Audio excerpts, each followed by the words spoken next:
एक गांव था। उस गांव में एक किसान और उसका बेटा और पत्नी रहती थी। एक दिन किसान ने अपने बेटे से बोला, बेटा चलो खेत में बैगन की सब्जियां लगाते हैं। फिर अगले दिन किसान और उसका बेटा बैगन का पौधा लेके अपने खेतों में गए और उसको लगा दिए।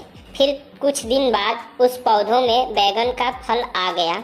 फिर किसान और उसके बेटा उस फल को तोड़कर जंगल के रास्ते से घर जा रहे थे।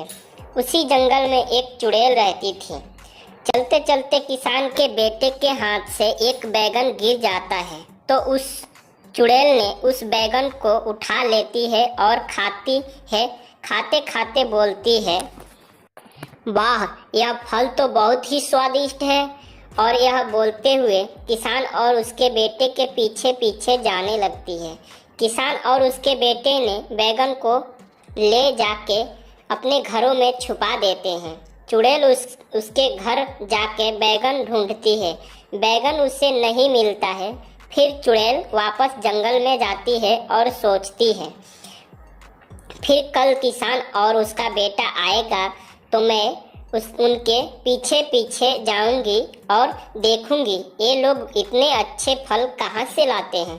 फिर अगले दिन जब किसान और उसका बेटा अपने खेतों में जाने लगे तो चुड़ैल भी उनके पीछे पीछे जाने लगे और बोली, अच्छा तो यह फल यहाँ से लेके आते हैं। फिर किसान और उसके बेटे अपने खाने भर का बैगन तोड़कर वापस घर जाने लगते हैं।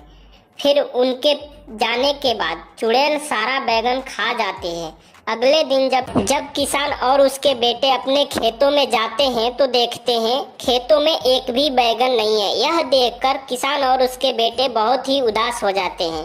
चुड़ैल भी उनको उदास देखकर उदास हो जाती है और बोलती है, ओह, सारा बैगन तो मैं खा गई, ये लोग क्या खाएंगे। फिर चुड़ैल के पास जाती है और बोलती है, हे चुड़ैलों के चुड़ैल, मुझसे एक गलती हो गई।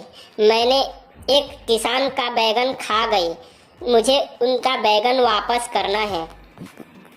फिर चुड़ैलों के चुड़ैल बोलती है, हे चुड़ैल, तुमको ऐसा नहीं करना चाहिए, लेकिन जाओ, अभी तुम गलती कर दी हो तो मैं उन लोगों का बैगन वापस करती हूँ। फिर अगले दिन उनका बैगन वापस आ जाता है। यह देखकर किसान और उनके बेटे खुशी से झूम उठते हैं।